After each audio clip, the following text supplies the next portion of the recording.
process.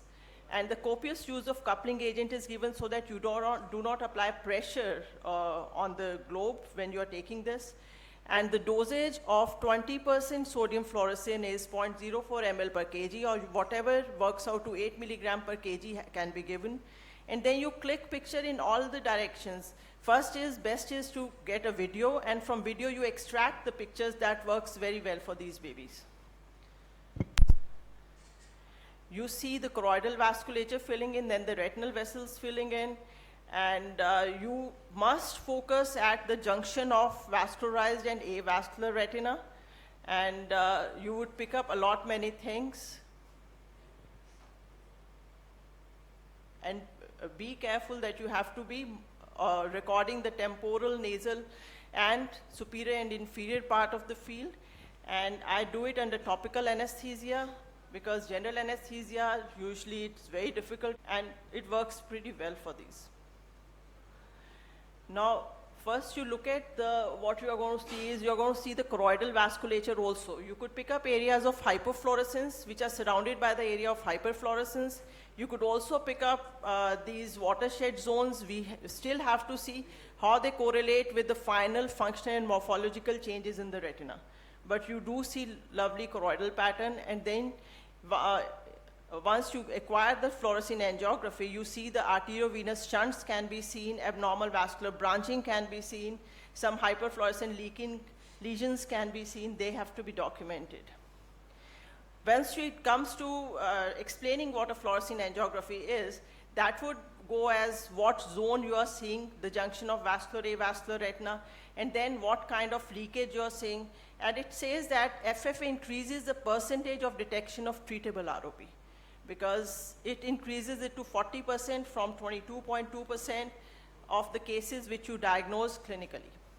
There's significant variability in the diagnosis between the experts and non-experts. It has been seen that fluorescein angiography images, the expert interpretation matches the non-expert, and we have newer people joining ROP treatment. Whether to treat or not to treat, they have to decide. So FFA could be adding objectivity to that. Then with the newer classification, you have to identify the zone, which will tell you the notch also, which could change the zone. So FFA helps to identify the notch.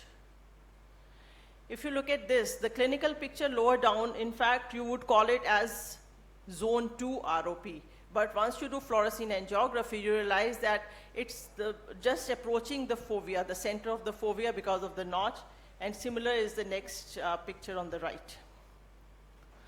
In our study, we found out that whatever we had labeled as type 2 ROP clinically, around 1/3 of those were actually requiring treatment due to the intense leakage which we were seeing on fluorescein angiography. Therefore, FFA could help you to increase the sensitivity of diagnosis of treatable ROP. And it unveils a lot many things. You see focal dilatation of capillaries, you could see popcorns, arteriovenous shunt vessels. You could also pick up something like foveal hypoplasia in these babies, which could have impact on the final visual acuity of these babies. Now you could see something like this. There's neovascularization of disc, and macula is hardly formed. You do fluorescein angiographies, you see this 4-lobe pattern, and you see macula is not even perfused. So this could have helped you to prognosticate the baby. This is another similar kind of picture seen.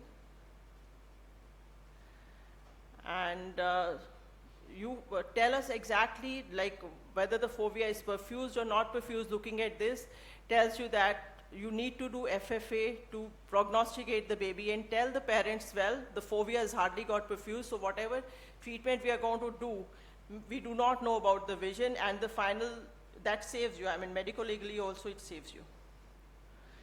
Then you could pick up certain non-perfusion areas which are there in the vascularized retina. This is another one, non-perfusion area, which is surrounded by arteriovenous shunt vessels. And these also need to be treated while you are doing laser, these capillary non-perfusion areas. Aggressive retinopathy of prematurity, yes, it helps you to pick up flat neovascularization in a better way. And if you say that type 2 ROP, we had done fluorescein angiography on all the babies with type 2 ROP, and then we could see that delayed arterial perfusion, and popcorn lesion were the prognosticators of the progression of retinopathy to type 1 ROP. If you score, Barilla et al. Study helps you to score fluorescein angiography on the basis of leakage, ischemic area, plus disease or vascular anomalies. And it has been seen that FFA score of 7 or more, 100% of these babies would require treatment in 2 to 17 days. And once you've already treated, you could pick up certain abnormalities on FFA. You could pick up microaneurysm, you could pick up skip areas, and foveal hypoplasia. This is just showing you that this is skip area which was left between the vascular-avascular area and the laser marks. You can go ahead and that helps in better treatment. The recurrence of ROP, the role of FFA is a lot because you need to pick up this peripheral avascular retina, which is 2-disc diameter of avascular retina seen in the periphery. And it has been seen that 100% of babies whom you give anti-VEGF at 4 years of age have this peripheral avascular retina. So I intend lasering all the peripheral avascular retina if it is present at around 65 weeks or so. And lower down again, it's showing the recurrence. The recurrence could be seen at the point where your vessels have progressed at that edge, or our initial ridge area could again get, could become leaky. So summarizing, FFA is a highly informative and safe modality that increases accuracy of diagnosing treatable ROP. FFA parameters can predict the course of the disease. FFA has a definitive role to follow up the babies, ROP babies who are treated with anti-VEGF therapy so that you could treat them whenever recurrence is there or treat the peripheral avascular retina. It unveils the unknown, which might help to prognosticate the final visual acuity in these babies. Thank you.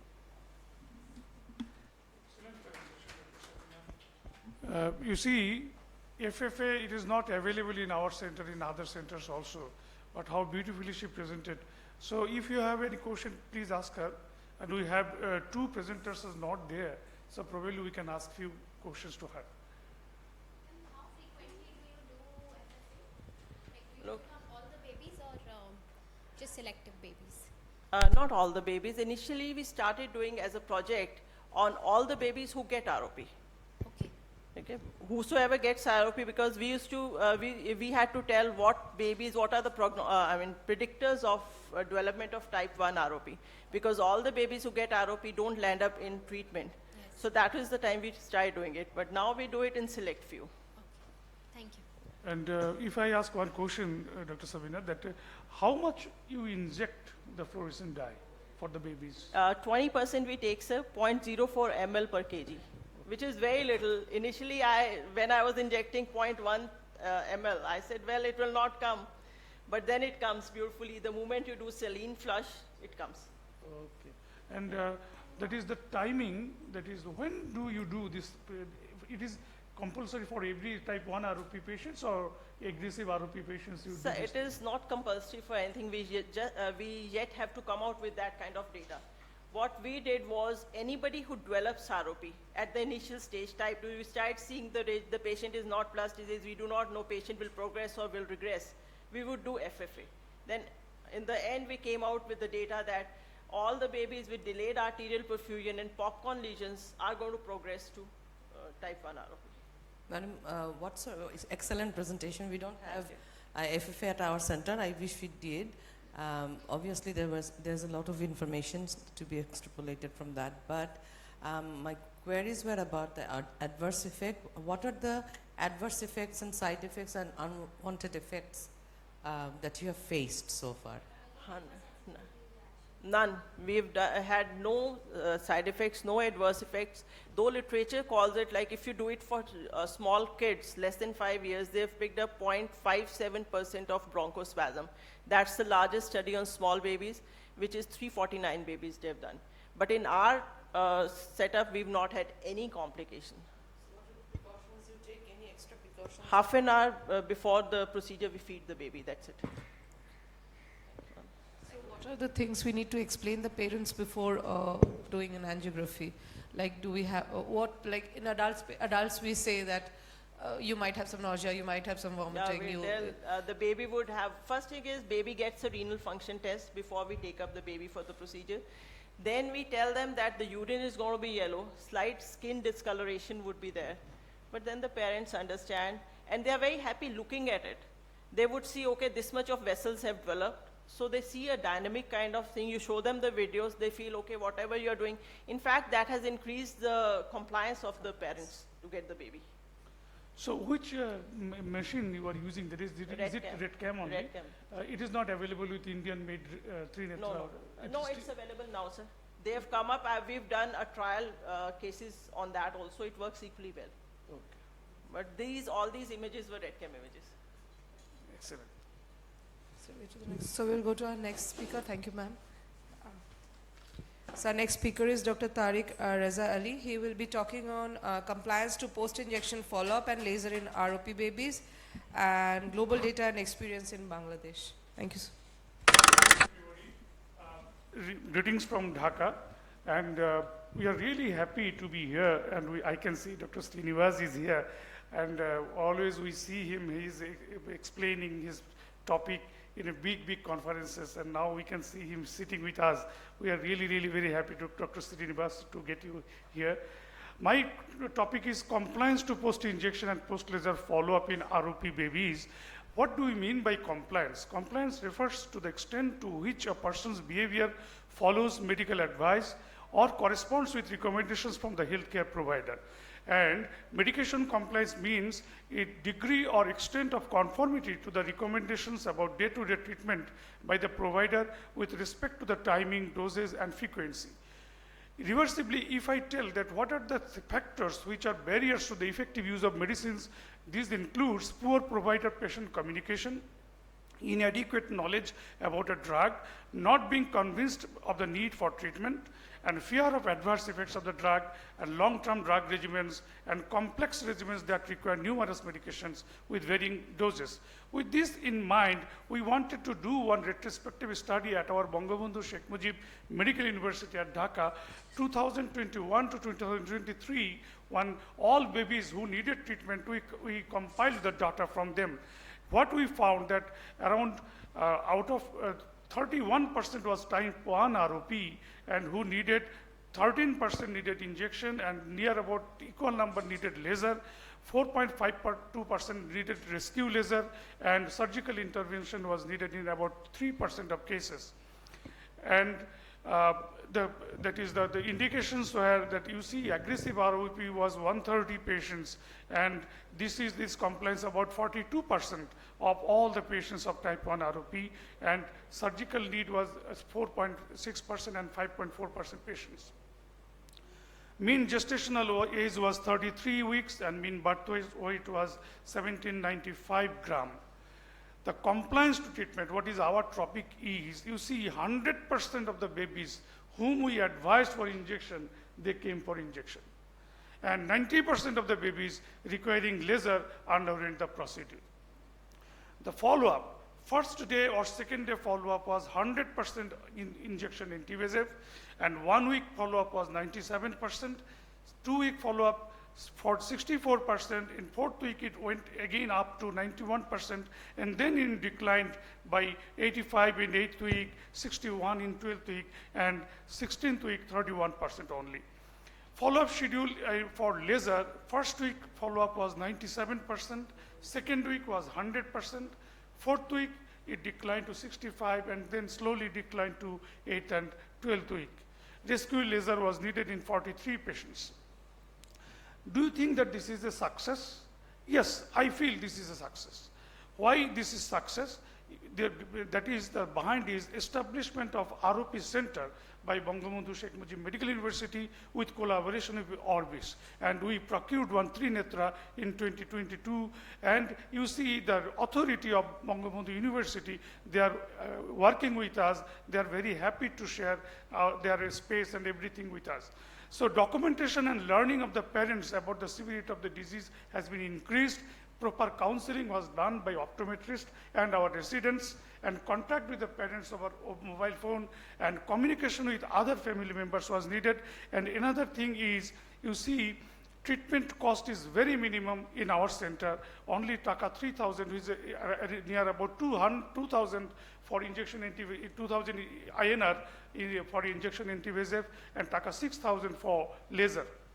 And retina specialists, neonatologists, and caregivers, we talked in the same pace, and dramatic improvement of the transportation in Dhaka city, probably it caused this success. Comparison with published literature, actually no such data I could get, but you see, this is a data from Anand Vinekar. He showed that factors influence the ideal timing of laser intervention. 7 factors he pointed out. The last one is follow-up compliance. And what he did, he scheduled for weekly imaging until a postmenstrual age of 44 weeks, and fortnightly until 52 weeks, and monthly thereafter, and then yearly for examination under anesthesia. This is another study from South India, a recent study. They showed that only 5 of the 14 individuals completed the 6 months of regular follow-up after laser. And high rates of loss to follow-up have been reported from other centers in South India. This is a very old study. You see retinopathy of prematurity in Hong Kong, the majority of infants, they screened. This is not treatment. On screening was 99% they could get all the babies to under screening. This is a very old article. They divided their patients in category 1, less than 1,000 gram, category 2, more than 1,000 to 1,250, category 3, 1,250 to 1,750, and category 4, 1,752 and more. They showed that category 1 and 2, they are very compliant to the treatment and compliant to the follow-up, but category 3 and 4, they were not much compliant. This is another study from India only, that improving the follow-up of infants. That is a very well-read article from Anand Vinekar. They showed the reasons pertaining to travel and logistics and those related to awareness. These are the main 2 factors for reasons of dropout of the babies. This is another article by Mangat Dogra and Anand Vinekar. This is my last article I want to show you, that anti-VEGF, what we are using every day in our day-to-day practice for aggressive ROP babies. They showed that this follow-up of infants is needed 48 to 72 hours after injection anti-VEGF to assess the complications, and recheck every 1 to 2 weeks. And fluorescein angiogram is recommended for all treated patients by 60 to 65 weeks, they advised. And however, angiography is not readily available in other centers like us. So the specialist may rely on clinical examination, they told. So our limitations is we have no provision of FFA in our center, as I told, and follow-up we didn't do after 3 months. Probably we have to increase this follow-up. And refractive error correction at the age of 6 months we are doing, but the proper data we couldn't get. And examination under anesthesia was not done, and long-term follow-up was not ensured. So in conclusion, I can tell that parents are compliant to treatment, and more endeavor we should go, and caregivers are efficient in our country, and we hope for a brighter future. Thank you, ladies and gentlemen. Thank you, sir. Thank you, Dr. Zai, for a wonderful presentation. One question, sir. So how do you, where do you inject? And The whole journey I put only 1 injection in NICU, but because that patient was in ventilation and I couldn't take it to the OR. So that my means- experience is only 1 case, but even though we made this operation theater very clean, and we didn't allow any other baby in that room, and then we put with all aseptic precaution. That is one. so that means it can be done if required. We should not deny treatment. Yes, we should not Otherwise- deny, but this is not a usual practice. A very nice information and task you have done. But if we say that the dropout case in case of an anti-VEGF group, it was approximately 30, you can say 30% just came at 16th week, means 70% dropout. See, with the problem, you can say with the anti-VEGF is, if we are giving, then we are bound to have that, to do that checkup and laser after 4 weeks or so. And it was the main time when the dropping is highest in your group. So don't you think that it's better to laser these patients, or see, if the patient is not able to come out after the injection, then it's a drastic thing. It may result in, you can say, drastic complications. So Yes. whenever we are giving injection, we are making sure that the patient will have to come. they are they have to inform that if you are not able to come, or you may drop as per you are from far away, then better to have that laser. Yes, you are very correct, and that is very much important. You see, that I have told that after 3 months, we are not following that babies in very frequently. We have to increase this follow-up. And you see, if I did the FFA, probably these babies whom we told that that his blood vessels have grown up to a periphery, probably we can see that some new vessels are there. Probably we have missed those cases, and we have to follow those babies after going back. Another thing which you can mix and match is that you do the Avastin or ranibizumab, and you laser the baby after 3rd day or a 4th day. At least we are a little bit safe. We are little bit safe. That extreme periphery you can do the laser after 3rd day or 4th day, or maybe after 1 week, because at that time your follow-up is good. So better to leave them anti-VEGF babies unlasered. Better we can No, laser but I at think some 1 point. week would be too soon. Yes, We too can early. increase, because what we want the vessels to progress, and then we can laser. Ideally, we should do Because- at 3rd week or 4th week. But 4th here week. the question is that they are dropping out. No, if So they'll we come don't- at 1 week, they'll come at 4 weeks also. But you have to tell them, look, half of your treatment is done, half I'm going to do. I also have experienced the same thing. Only anti-VEGF do not work. Yes. You have to supplement with laser. But you have to tell the baby, look, I'm waiting for the vessels to grow, and ultimately you're going to need laser. I think so. In That should our be- setup, in our cities, the follow-ups are definitely better. We are not losing any baby. And Yeah, same. in India, this is not a, you can say, a scenario right now. We are getting a, you can say, a good number. Yeah, that is what I wanted to ask. Ma'am, you work in a place like Chandigarh, which has a big draining area from Himachal, Jammu. I've worked in Chandigarh for a few months. Yeah. So what is the compliance rate in a place like Chandigarh or Delhi? What is? You know, if you tell the baby you're in hurry and you're saying, aapko aana hai, and you are counseling half-heartedly and your residents are doing Yes. it, they are bound not to come. Yes. But if you spend just 5 minutes with them, show them this is your vessels, they are like this, and now we are waiting for them to grow. They come back and then they say, hamari picture karni hai aapne. Right. They are very happy to see ki vessels puri grow kari ke nahi.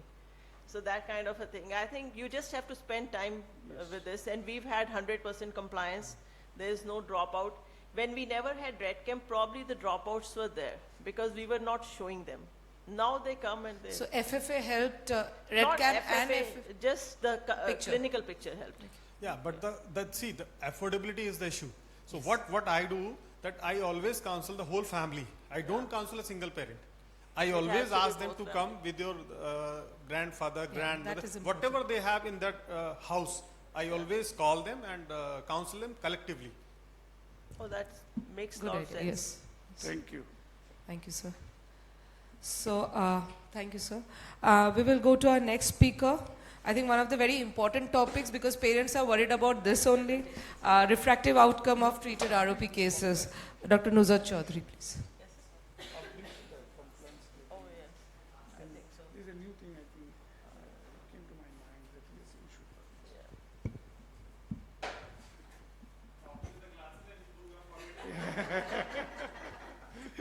Shows you how important it is. I'm showing you in person. A very good morning to you all. Greetings from Bangladesh. And you are so rightly introduced this topic. At the end of the day, vision matters, and at the end of the day, how thick the glass is really upsets the parents. So I'm going to just go through briefly 2 studies, that one I did and one Tariq Reza Ali did, on 2 different age groups, and see what the refractive outcome was in our treated ROP cases. So the study that was done under me was on preschool goers, and we defined preschool as 4 to 6-year-olds according to the age that government Bengali medium children are entered into the primary. So that is defined as preschool age, 4 to 6 years. And we wanted to see just 2 most vital groups, laser and those that had combination therapy. More and more we are having combination therapy. So laser and intravitreal bevacizumab combination therapy in our ROP babies. So the research question obviously was, Is there any difference? And if there is, the specific objective was to find how the magnitude, how bad was the refractive status in each treated group. So it was a cross-sectional study done in our Department of Ophthalmology in Bangabandhu Sheikh Mujib Medical University. It was a year-long study, and the sampling was purposive. The sample size, although was small, it was a small cohort, 22 eyes in each group, and we did, as part of the research, exclude the only intravitreal injection group. Those babies that received only intravitreal injection and did not require any laser. So we left them also any baby that had surgery on any other complication. So age-wise, gender-wise, birth weight and gestational age, both the groups were pretty similar, as you can see. So the mean spherical equivalent in case of laser in diopters was minus 1.63 plus minus 2.70, and in case of laser plus bevacizumab, it was minus 4.00 plus minus 4.45. So there is a significant difference in the amount of magnitude of myopia that is occurring in the combination therapy. So this is the final graph actually. So you see, in case of only laser group, we can see that a lot of them are turning out to be metropic at 4 to 6 years, but that indicates that they will develop myopia later on in life. And also low myopes were pretty similar in case of laser and the combination group. But what is really worrying is that in case of the combination group, we found a difference in the two groups in very high myope, and we defined very high myope as equal to or more than 8 diopter spherical equivalent myopia. So the conclusion of my study was that obviously the type of treatment influences the long-term refractive outcome, and the very high myope, that is more than 8 diopter, was found significantly high, to be significantly higher in laser and intravitreal bevacizumab combination group. Just for your information, we do not give ranibizumab, we just give bevacizumab. So the second study was done under my colleague, Dr. Tariq Rizali, and they took all the 4 groups, like those spontaneously regressed, only laser, only injection, and the combination. And what they found, and but they observed at 6 months, and after 6 months at 1 year, and they defined myopia and high myopia as myopia being equal to or more than minus 0.25 diopter spherical equivalent, and in case of high myopia, equal to or more than minus 5 diopter myopia.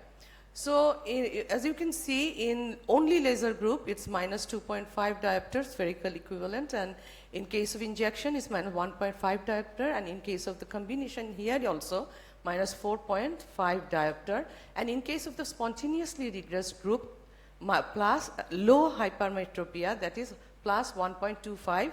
Again, these are 6-month-old babies and 1-year-old babies, so they will turn out to be myopic in the future. And in group 3, you can see that the incidence of myopia and high myopia is significantly higher than other groups. So, in conclusion from these 2 studies, obviously we can decide that irrespective of the type of study, myopia occurs in a significant population of the children that we see for retinopathy or prematurity. Even in spontaneously regressed group, they have low hyperopia. So in the first 4 years of life, and because my study also found that, and very high myopia was significantly found to be higher in the combination group. Therefore, it is imperative that we have long-term follow-up, if possible lifelong follow-up, and proper refractive correction for good visual outcome in children treated with ROP. Thank you very much. Okay, thank you, ma'am. So thank you. We are very happy Professor Abha Hussain is with us, President of Asia Pacific Academy of Ophthalmology. So please ask questions to Professor Nuzhat if you have any question. Very nice presentation, I would say. One thing, ma'am, I have encountered is that there's a frequent change of glasses in these babies. So we need to not one-time evaluation, it needs repeatedly evaluation. At has our to be done. centers, we ask them to come 6 monthly. Exactly. But the problem with both Tarek Bhai's presentation and mine is that the follow-up and the compliance of the patient, because our center is the apex ROP center. All babies come from periphery of Bangladesh. So once you've managed the acute crisis, they're poor people and they've come from far away areas, and they've already spent so much in the NICUs. They tend sometimes, as you can saw from his presentation, a lot of the times compliance is very difficult. So it has some economic factor to it as well. Thank you very much. I tell normally my patients when they become slightly older, so I say we are friends for lifetime. So will you come and see me? So they're very happy. Every time they only say we want to go there, we'll get some candies, something like that. So you bribe them to come, and they come quite often to show us. Nusrat, The babies, like I'm in a private practice center. So when we prescribe them glasses, like the reaction, the first reaction is like, ye to dalega, like he will not wear the glasses. And Yeah, this is you the know, first how do reaction. you tackle that? Even the grandparents, they don't want their, Even the mothers cry. yeah, they cry, they literally cry. They How cry. do you manage that, and what about the compliance? Like compliance in the means, Well, as in, are they I- wearing it? Are they not wearing To it? be honest, what I do is that at the initial setup, because I'm also tensed about the AROP or the stage of ROP, and they can see the worry in my face. So they know that they have escaped blindness. So I keep on reminding them, like -8, -10, they do get upset. So as it's growing, every time they come and we are changing the glasses around pediatric clinic, they do get upset. So what we tell them that you must always remember that the child is going to a normal school, is going to have a normal career, normal life. But see, the woman sitting beside you has a blind kid. So be thankful for this achievement. And ma'am, are you using, like when do you start using the atropine low dose? Are you using, is anybody using, like when do they start? That is what I wanted to ask. Low dose atropine. Low dose When do you atropine start? Low dose. Which age? In the Bangabandhu Sheikh Mujib Medical University, we have not started yet. But in my private chamber, the pediatric ophthalmologist has started using When the. do they start, ma'am? and that Is is there any difficult for- criteria for that? That is a bit difficult for me to answer because he does it actually. Yeah, no problem. I don't. Nusrat. One answer to Yeah. your One earlier is- question, we have a study on quality of life of these babies. And it was the major impact of quality of life is on the parents. If the child wears glasses, the quality of life is surely very much down for the parents. It becomes as a big trauma, and squint. Two things worries them, Yeah. myopia and squint. But Like when I do any treatment, Yeah. I tell them that, the child can get glasses, the child can get squint. This is what Yeah, we yeah, tell I them. start you with have that. to tell them. And So can get it's blind. better that they are prepared. yes. Because But it to should answer not come as a shock for them. to कि answer क्या हो that- गया? Treatment karaya, and then they leave, the They- child is not getting better. if the baby treated is not a problem for them. They said, okay, ho gaya. Yeah. The I think problem initial comes with counseling is quality. very important. Yeah. To answer the question, I do have the information from him that it works very well, that low dose of atropine, yes. Okay. It slows the progression of myopia. That's what I've heard from him, so I'm not the authority to talk Madam was about asking that. some question. Yes, madam. What is your highest myopic power at what age in your series?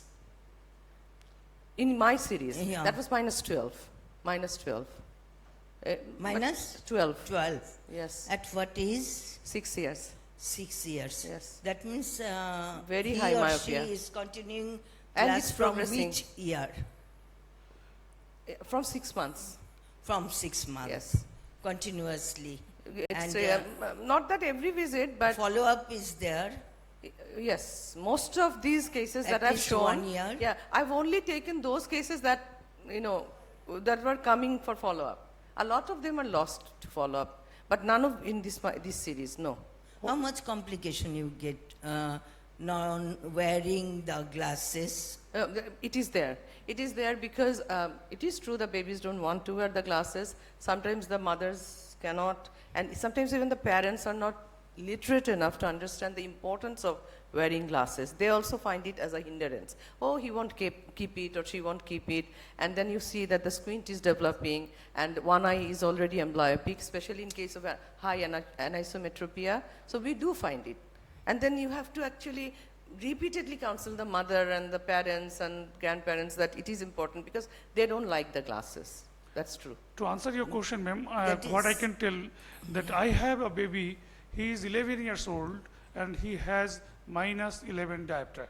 And we gave injection and then laser. Very aggressive laser was done, what I can find right now, that I did much more laser. And that baby is the first boy of his class. That's why what I want to tell, that neurologically, they are not deprived, they are developed. See, Sometimes they are associated neurological problems. So those babies will not wear glasses, they'll throw and all, but then you have to work in conjunction with the pediatric person. But I do find that at 4 to 6 years, there's a lot of neurodevelopmental problems as well in some of the babies. That is very strong. Counseling should be there Yes. from your side. yeah, A lot it's- of our time goes on counseling. Yeah, it's regarding the glasses. See, once they have tasted the, you can say, crisp vision, once they have tasted for 1 to 2 months or 3 months, then their child loves their glasses. Then even if it is broken, then they ask their parents to get that glasses back. So once they have that seen the world with the help of glasses in a clear manner, now they love that actually. Yes, yes. Some babies are like that. So I have a question, ma'am. You showed that the babies in which both laser and anti-VEGF was given, they had higher level of myopia than other babies. So I don't know whether there is a relation or not, because these babies, they had severe ROP. Probably Exactly. they had. They So whether it is the treatment which is responsible or the stage of the disease in which the baby presented to us. I think both contributes because you have to do more laser in these patients. A lot of them are half zone 1 diseases, so you have to do a lot of laser as well. So maybe the laser stimulation, maybe they started out that premature or that only in zone 1 disease. So I think all those things combined. Now, when I used to do scleral buckling, there was a very high chance of getting high numbers. But then now we are not doing any scleral buckling. Now it's changed. It's better than what it used to be. Okay. And regarding that, ma'am, so in this high level of myopias, you do retina checkups also. So do you see any more number of these retinal lesions like lattices or holes? Thinning will be there, but lattices and holes, do you see in these patients in more numbers? Or? There's a problem in our center. The pediatric GA is a bit, we are a bit shaky with the pediatric GA. So we do not follow the retina until they allow us to see with the Voc lens in like an adult, like from 6 years or 8 years. Okay. And then, so there is a gap. We don't follow them up. We should be, but pediatric GA, the number of people who can do pediatric GA at our center is limited. They have pediatric cardiac surgeries to attend to, or our ROP surgeries to attend to. So for, and also we are a bit shaky with that. So we don't see the retina for a few years, then we start again when the baby is like compliant and listens to us. And we do find that there are peripheral changes. Yes. The scar becomes very prominent and it comes very near to macula in case of type 1. So sometimes I even feel, why did I laser so much? But I did not, but it becomes like that. It sometimes looks white. Yes, it does. Thank you. You get them at the junction of vascular, avascular. Now, whether your laser burns are, you tend to get some holes and all. Our greatest weakness is that we don't have FFA. We should be having. I have one suggestions. Actually, follow-up is always challenging because of the socioeconomic status of your patients. Yes. And not only the socioeconomics, they are coming from the quite far away to the tertiary level hospitals. So you should develop this guide program so that the community vision center can really do the follow-up and can communicate these follow-up results to your So we are trying. that will give it. So you So must, we are trying very hard to decentralize. Yes, that will give you a national program. Yes, yes. So Yes, you have to work on that. Right. So Thank you, thank sir. you. Thank you. So, thank you, ma'am. We'll go to our next speaker, Dr. Nikita Arora. Again, a very important topic, imaging in retinopathy of prematurity. Good morning, everyone. So my topic is imaging in ROP. Dr. Nikita Arora, and just a brief. With the rise in NICU facilities, the number of babies who develop ROP are increasing day by day. India is in its third pandemic of blindness due to ROP. In India, the criteria for ROP screening is any baby who weighs less than 2000 grams or is less than 34 weeks or has been admitted in the NICU or had a rough neonatal course. Those are the babies who need to be screened. And why screening is so important? That is because if we screen in time, we treat in time, and we save sight. Now, binocular indirect ophthalmoscopy performed by an experienced ophthalmologist remains the gold standard for ROP screening. So what is the role of imaging in ROP? Significant advances have been made in the past 2 decades to increase the viewing angle, speed and accuracy of retinal imaging devices. These devices are popular nowadays for diagnosing, monitoring and treatment of ROP. It helps in better documentation of clinical findings. It helps in better counseling of the parents so that we can treat the baby. That is very important. It can also be used as a screening device by trained paramedics in case of tele-screening when ophthalmologists can't visit every center. So coming to the methods of imaging in ROP, the first method is the video indirect ophthalmoscopy, in which a camera is attached to your indirect ophthalmoscope.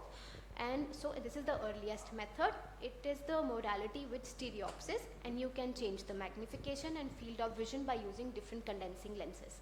So advantages are that it is cost effective, it is handy, it is wide field as you can indent up to aura and see and record. However, it does need good indirect ophthalmoscopic skills. Prolonged indentation can be stressful for the baby and you can't perform FFA. So coming to the contact fundus cameras, these include cameras like RedCam Shuttle, Phoenix Icon, Panocam, Trinetra Trio, etc. So the advantages are that you can use in different lenses and take anterior and posterior segment images. You can perform FFA in some of them. They are relatively baby friendly with less systemic fluctuations and can capture up to 100 to 130 degrees of the retina. However, it needs practice. The probes are heavy and sometimes the mobility is restricted, especially when you wish to image the zone 3 area. It is difficult to move around except the RedCam Shuttle and the Forus Trinetra Neo. And they are very expensive. Coming to the non-contact fundus cameras, they include the Optos and the Claris 700. Advantages: it is wide field. It has faster acquisition of pictures with a single click. There are no fluctuations in the baby's parameters. However, it needs training as you need to hold the baby in a special flying baby position. They are expensive and not portable. And there are artifacts like eyelashes, eyelids and speculum. So coming to the smartphone cameras, smartphone photography has a lot of potential, especially in low resource settings. It is basically a device connecting the phone and the condensing lens. It has a reasonable sensitivity and specificity. Coming to the options that we have, it includes MI2 RedCam, Pexoscope, Retinoscope, etc. Advantages: it uses 20D lens, it is non-contact, it gives you 46 degrees of view, it is portable and less expensive.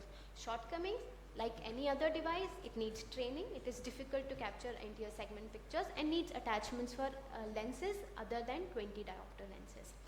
However, all these devices are expensive and you need to shell out some money.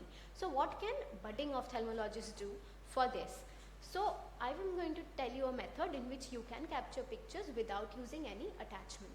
So what do you need? You need, like any other ROP screening, the pupil needs to be dilated, media needs to be clear, the condensing lenses, which you can use any lenses.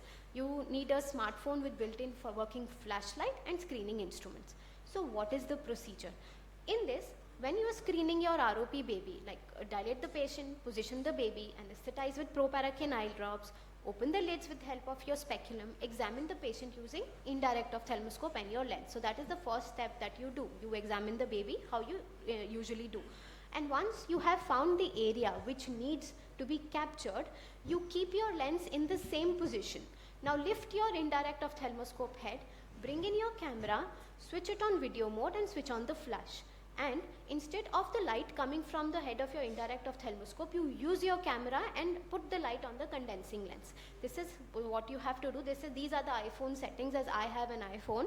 So first you switch on the camera, go to video mode, then you switch on the flash. Then lift your ophthalmoscope head like I have done in the second last picture. Put your phone's flashlight on your lens, and this is the picture you get. Now, you're not supposed to, the thing that you have to remember is don't use your picture mode, you use your video mode. So you record, like ma'am had mentioned in the FFA presentation, that you take the entire video and then you screenshot whatever shot that you need. So this is the picture of aggressive ROP that I had taken in one of the babies.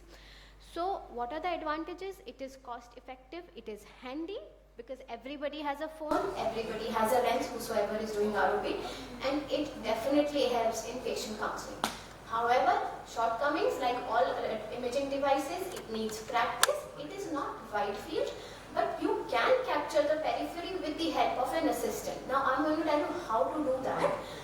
Your assistant can either put your flashlight on the lens and you're already indenting and your lens is in your hand, or the assistant who is very trained can indent a bit without putting too much force. So this is how you use an assistant to capture the periphery.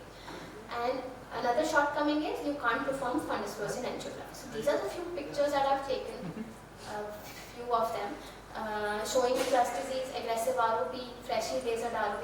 The second and third are from the same patient. This is stage 3 ROP. This was in stage 3, zone 3. So with the help of an assistant, you can go up to, like, not extreme periphery, but yes, you can take the junction of zone 2 and zone 3 and aggressive ROP.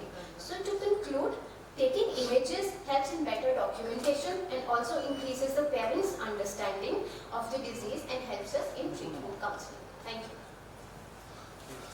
Thank you, Dr. It was a very nice presentation, and those images are, I would say, in no way less than webcam images. Very nice. And how much of practice do you think it needs? I started during COVID time. These all pictures were taken during that time. Now I'm relatively busy over this, so I don't take that frequently. One thing I didn't understand was you said you make your assistant depressed because these babies are so much fragile. And that is why I use the word trained assistant, not and I think you should monitor with pulse oximeter once you are doing indentation. Otherwise, you could land up in problems. Definitely. But that is why I usually give my phone to the assistant. I don't really make them indent. Okay. So you will indent? Yeah, I will indent. I will hold the lens and they can put the flashlight on my phone. That pre-retinal hemorrhage was my assistant holding my phone and I was indenting. So it doesn't have to be in straight line? It doesn't, right? On your, whenever we are doing indirect ophthalmoscope, we know when we are in the right plane because the light returns below. Because you are doing it. Yeah, but you can see it from outside how it is coming on your eye, and then you can just ask them to move forward and backward. It takes practice, I don't deny, but it is cheap. Yeah, that's very nice. I think you can use that app also. In app you will have that circle. So in all your photographs you are those fingers are there, na? So that circle is there and it will crop out that image. You can I convert have the MI2 also. Yeah. I have Forus also. Yeah. I have both of them now. But when it comes to training, like how much time it takes to take the image, learn how much it is. I don't think so. It took me more than because in that app that whole settings are there. Like you need not go on the flash. You yeah, just but open that app. I use Retina 2.2 usually. So the attachment, I don't know if they even have that attachment or Attachment is not required. Yeah. You don't need that. But you just use that app. app. Okay, You use just the use the app. Yeah. Just use the app. No need to change your camera settings and no need to Remove the fingers. Yes, and it will just take that round over. Yeah. When your assistant is holding the phone, where is he or she standing? Like if here is the baby, this is the baby head, and I am doing Yeah. I go like this. Right. He has to Wait, stand. Yeah, quite Because it has to come right over your lens, so I go like this, and then And he's standing. Okay, thank you. This is my opportunity to call Dr. Srinivas Sadar. That is, he was supposed to talk on the new therapeutic approaches for geographic atrophy, but at the last moment he has changed the topic because probably his new topic will be very a bit relevant to us. You would have the first time I've given a talk on geographic atrophy in an ROP session, so it's going to make a lot of sense. So I hope this. Dr. Sardar from USA. You know what? Maybe we can go to the next speaker and then I'll load my new talk. It looks like it's not working. That can be done. So Dr. Tariq is here. No, he's upset actually. Okay. So Dr. Khalid Murad, is your presentation ready, sir? Oh, it has come. So please be seated, sir. Dr. I'm Sardar. going to talk about work that we've done on the developing retina as assessed by OCT. These are some of my disclosures that are relevant. So you might ask, why are we interested in studying this question? Our hope was that we may gain insights into the pathophysiology of developmental disorders of the retina, in particular ROP. So let me talk about that. So most of our previous data actually on the developing retina comes from histologic studies, because previously we didn't really study preemies with OCT. So we kind of understand the developmental pattern of retina, the foveation process. And actually, we recently published a paper in Progress in Retinal Eye Research, a review article on this topic. But fundamentally, as you go to a multi-layer retina, you see a thinning of the inner retina, a thickening of the very central retina, with a thickening of the outer retinal layers over time, and thickening of the perifocal retina overall. And so the point there really is that there's quite an evolution from birth to adulthood in terms of the fovea. So foveation is a very interesting process early on in development. And we know that in many different studies that have been done looking at ROP babies as they grow into adulthood, that they seem to display this kind of almost what is like a developmental arrest, where you get persistent retinal inner layers and thickening of the fovea. So they don't undergo that normal foveation or thinning of the fovea that we see in non-ROP babies. In fact, we had published this paper from the Epicure study at 19, which is basically looking at former ROP babies, or actually, these former preterm babies, I should say, because only half of them actually developed ROP. But in any event, looking at these patients, what their retinas look like at age 19, and what was observed in that study was that the inner and outer retinal layers were thicker in patients who were extremely premature, even when they were in adulthood at age 19. So this developmental arrest or this abnormality seems to persist over time, and it's not a trivial finding because this thicker inner retina was associated with a worse visual acuity in this analysis. Now, this can also be assessed using OCT angiography, and this is a paper that we had published looking at former preterm infants. These were children that were evaluated at the age of 8. And so again, we can see that these babies, or these children, had a smaller foveal vascular zone and a shallower foveal depth, which I think just is very similar to the structural OCT findings that I just described. So there's no question that preterm birth impacts this normal progression of retinal development, particularly related to the fovea. But these are all the studies I've shown you so far are preterm infants later on in life. And so the question is, can we actually evaluate the progress of the retina earlier during development? So again, the rationale for the study I'm going to show you is that since this prior history of prematurity, maybe even if you have ROP, it's even a greater chance of actually developing these kinds of persistent retinal abnormalities. That appears to be an important risk factor for lack of retinal differentiation. And our hypothesis was that preterm birth or low birth weight can potentially affect important steps of the foveal developmental process. So we have this device in our UCLA practice, which is basically a spectralis that's on a flex module, so you can use this to image babies. So this is just to show the pretty striking difference between the appearance of the OCT in a preterm infant compared to an adult. Again, it shouldn't shock anyone because we've had some histologic data, but now we've been able to study these babies sequentially over time using this kind of approach. So this is a prospective study. I work closely with my colleague Irina Sui, who is one of our pediatric retina specialists. We measured the inner retinal thickness and the outer retinal thickness in a few different locations, including at the foveal center. I'll show you how we define the inner and outer retinal thickness. And we looked for a whole host of different factors to see if they were associated with these differences in retinal thickness. And we divided our cohort into extremely preterm, which in our center is defined as less than 28 weeks. And then those babies that were not extremely preterm, just over 28 weeks. Most of our RP we see is in these patients, or these babies under 28 weeks.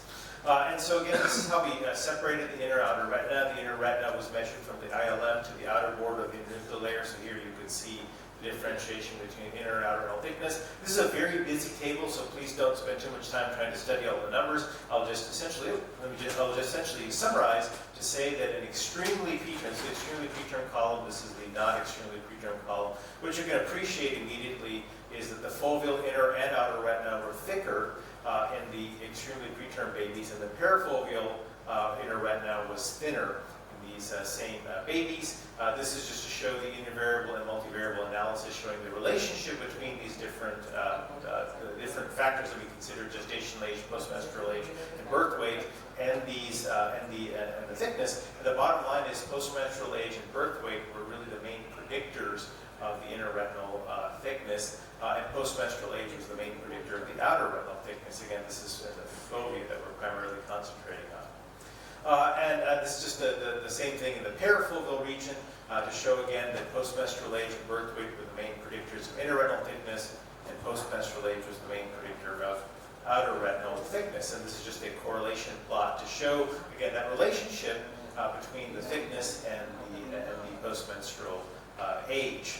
Let's get past that. So we also went to look at take advantage of the fact that we were imaging these babies at different ages and over time to actually start to reconstruct the developmental sequence at different post-menstrual ages. You can see the differences in the retina at these different post-menstrual ages. And this actually, I think, corresponds very well to what we've previously seen or known from histology. We see very early on that you have essentially a 2 to 3 layer retina, no essentially outer retina, really no recognizable photoreceptors. It's not until you get closer to term that you actually can start to recognize some evidence of photoreceptors, and it's really post-term that you can even see evidence of the ellipsoid zone or EZ band appearing here, and it's actually quite some time, several months afterwards, that we actually can see what appears to be a more normal foveal retina. So clearly, foveal development involves the centrifugal displacement of the inner retinal layers and the centrifugal migration of the outer retinal layers. That's why the central foveal retinal thickness decreases over time, whereas the outer retinal thickness increases. You can actually visualize the sequence using OCT. Birth weight, as I showed you, was inversely related to these parameters. So these extremely premature infants with low birth weight, they had a thicker central foveal inner retinal thickness, and we think that's an independent risk factor for lack of foveal maturation, low birth weight itself, not just postmenstrual age. So this is a pilot study, obviously, but I think it's given us some insights into the sequence and development steps. These are my colleagues who helped me with this project. Thank you. Thank you, Dr. Sada, for lovely presentation. And I think we still give the geographic atrophy talk. I just think there'd be much less interest here in that. No, that's very nice.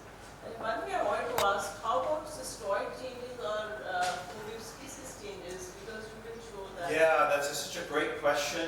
We have a separate study about that. I didn't mention, I was going rather quickly. We excluded the subjects with cystoid macula. It's quite common, actually, in these babies. That obviously would be quite disruptive for this analysis, where we're trying to measure the inner and outer retinal thickness and show that actually, because basically the bottom line is that there's this maturation process that occurs during development, and if you're born prematurely, there seems to be an arrest. So these babies never fully recover that foveation process. The cystoid macular edema is another risk factor for poor visual outcomes, it seems. So that data we have, but it does impair our ability to accurately measure the retinal thickness. So this analysis focused on babies that didn't have that function. Great question. One question to you. Excellent presentation. Thank you for that. About the foveal development, do you have any procedure to enhance the development of this preterm babies?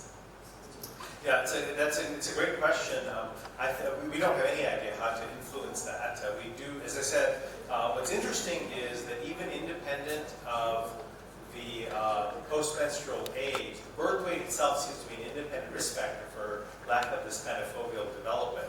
And so we don't really understand what are the reasons why there's this arrest. And so we don't even have a way of targeting it yet. It's a great point, because maybe we could get better long-term visual outcomes for these preemies if we could actually continue their foveal development normally.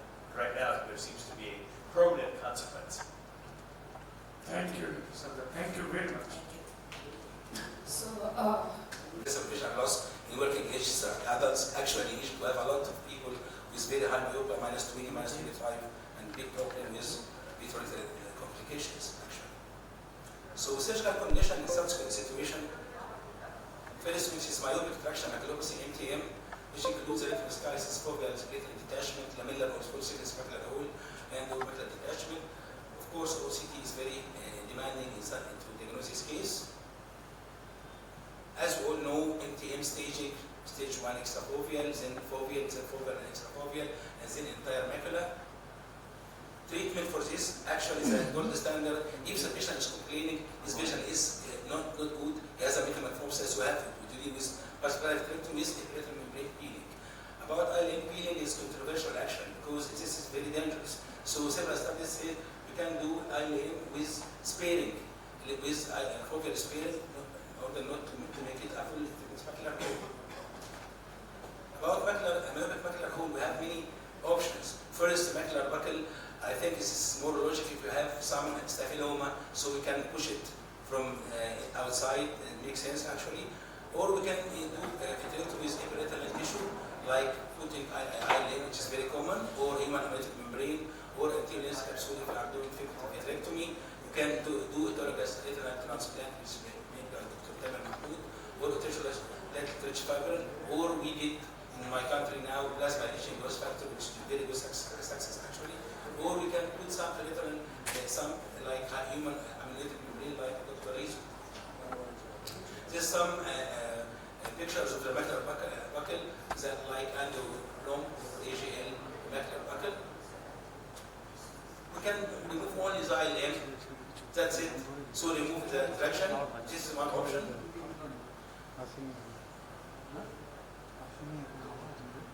Another option, which is, I think now this is very common to do it,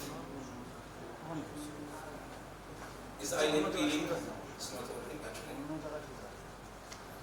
And put a multi-layer. I'd like to do multi-layer in such complicated macular holes, big holes, not temporal flap. And then ending with putting some gas, C3F8 or 20% SF6 is fine with me. As you see, the pre and post operative.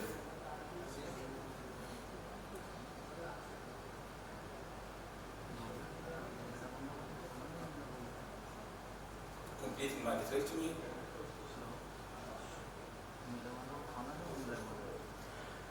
Of course, we can, if it's a recurrent case, we can do retinal autograft, and this is actually the video of Dr. Tamer Mahmoud, not me, and he's using the PFCL as a third hand, so he can take his graft, harvest his graft, and move it under PFCL to put it properly in the same position in the macular hole. We, in my country, in my university, actually, I'm doing a lot of amniotic membrane on epi-retinal myopic amniotic macular hole is very good success, like the subretinal. I think with the result may be better. As you see, under here we can move our amniotic membrane either by telescraper or by fluid needle, closed fluid needle, silicon tipped, of course. Last one, which we are doing now, we did a 40 case of plasma leach in growth factor case, and this is actually, I think, is very promising. After doing the vitrectomy here,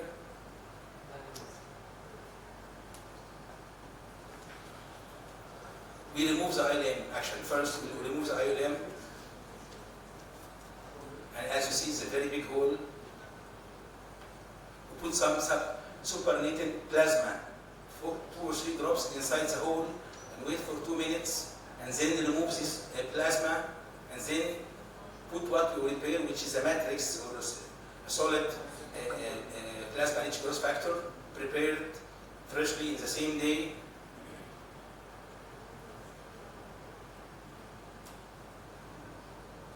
This is about putting the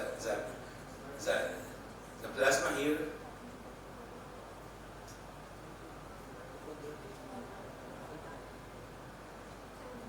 And then we open our trocar.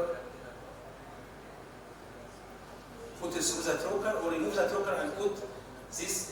Actually, it's a gelatinous material, like this gelatinous matrix, but it's settled in a very good way. You can use both hands if you want, if you can do it accurately, as you see, and put the patient under air and face down for 2 days.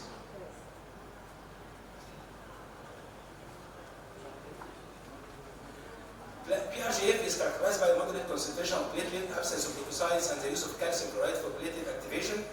This absence of leukocyte is based on the fact that the synthesized matrix, metalloproteins, free radicals, and pro-inflammatory cytokines, which don't contribute and even impair tissue regeneration.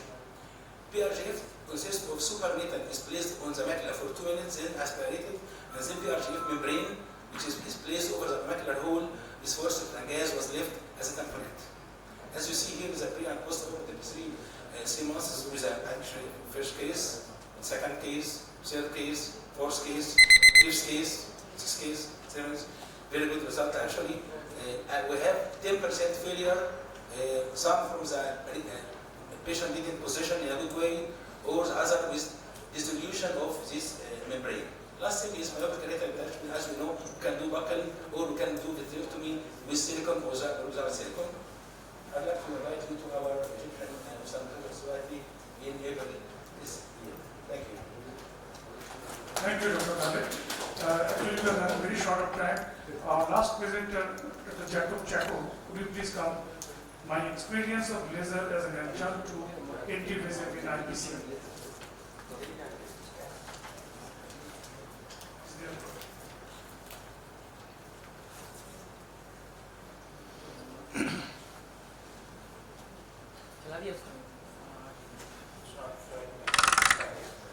I'd like to thank the organizers for this opportunity. I actually do not know why this topic is in this particular session. We have mostly discussed about ROP here, and we are going to the other end of the age spectrum here with PCD. But the only common line that I can draw is that we all face the same challenges of follow-up, cost, and compliance. And we all know that the treatment of choice would possibly be anti-VEGFs, repeated anti-VEGFs, but that is not possible in all cases. So I'd like to talk about some alternatives. So I think the picture speaks 1,000 words, and we have this patient in 2023, had been advised multiple injections elsewhere, refused multiple injections, with a large polyp just temporal to the fovea. And said, she came and told me, I'm willing to take 3 injections and nothing more. I do my best, and this is probably around the time that my journey began. I did an angiogram and I found that there are polyps well away from the center of the fovea. So if there are multiple polyps, superior and temporal, I'll go through it quickly. And I'm sorry, I'm going back. Yeah. And 2 weeks after the anti-VEGFs, this is the picture, the OCT picture that you see, that we have a polyp which is temporal to the fovea and nothing in the fovea. And then I laser this, a confluent laser was placed just temporal over the polyps. There's still some subretinal bleed over there, but because the polyps have regressed in size, I'm able to apply laser at a relatively lower power than I would have been able to. So this is an example, just an example of when we tried to use laser as an adjunct. Now, as I started using laser as an adjunct more and more, mostly out of financial issues for the patients, I decided to just collect the data that I've had among the patients I've used. So we're facing a lot of challenge with having the withdrawal of BDT, which is an excellent choice for extrafoveal lesions. We have financial constraints and demographics and diagnosis also. And in my particular collection of patients, we've got constraints of different anti-VEGFs being used, a non-standardized regimen, and a lack of a control group.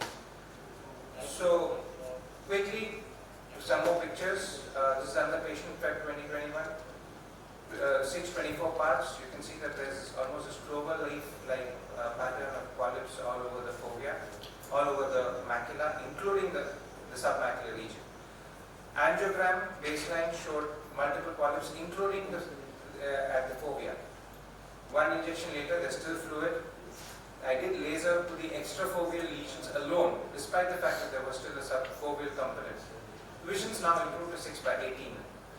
Again, an angiogram and a second laser in 2022 for this patient getting multiple injections. Now, if you look at the fovea is clear.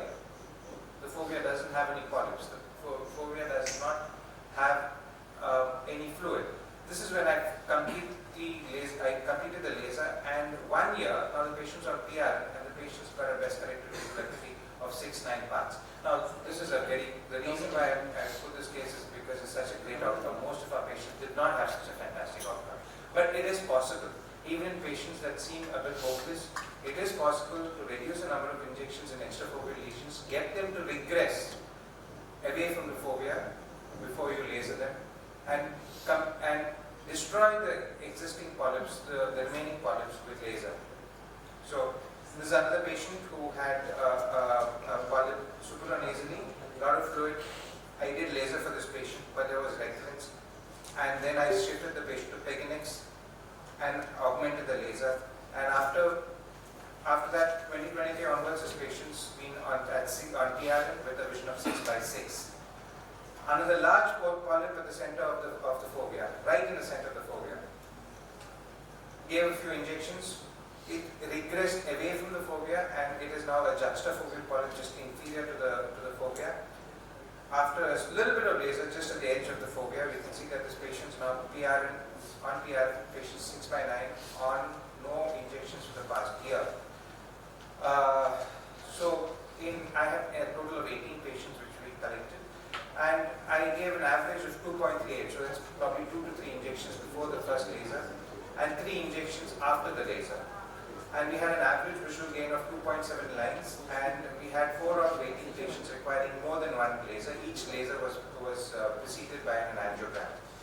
The settings I used was a very low duration, 30 to 40 millisecond duration with 150 up to 200 milliwatts power, depending on this amount of fluid and the size of the polyp.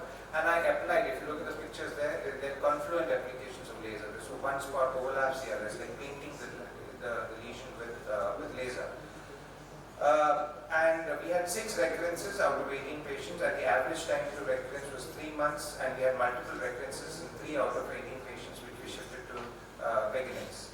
And the patients with recurrences had a much poorer outcome. So when we have 2+ lines of visual gain in the ones that did not recur, these patients, despite shifting to Peginix, had only 1.5 letter gain in vision. Now, to compare, there is a study where anti-VEGF was used as an adjuvant. So basically, first you laser the lesions, and then you give anti-VEGF for those who do not improve.